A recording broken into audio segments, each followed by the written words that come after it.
The Cold Case Initiative in the FBI was started really in 2006. It was rolled out by Director Robert Mueller in February of 2007. And what we tried to do is take a fresh look at racially charged homicides which occurred prior to 1969.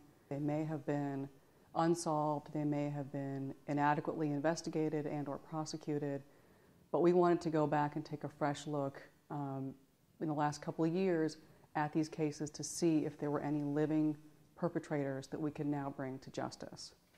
What we have found in the last probably year is that we may know what happened. We may have been able to find out through our investigation what happened at the time of the incident, let's say in Selma, Alabama. We know who killed, what victim, what happened, what were the circumstances surrounding that death, and we can piece together a story and investigation.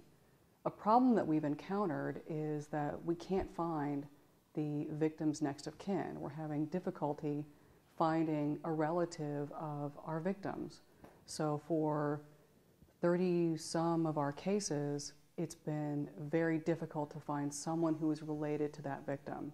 Now, we've made substantial progress in the majority of our cases to find the next of kin, to find these family members, and agents have been in contact with these family members to talk to them about the investigation and what we have found.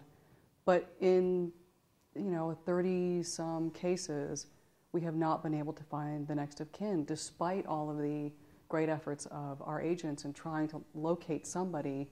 We've been unsuccessful. We're hoping that for each of our cold cases, we can find a surviving child, a surviving spouse, and be able to sit down with that person and say, we know what happened to your father, we know what happened to your grandfather. By reaching out to the public, if we can find these families, if we can have the public help us to find them, that's what we need. Each of these victims deserves to have their story told to someone who knew them and who loved them and who cared about them. The surviving families deserve that. They deserve to know the truth.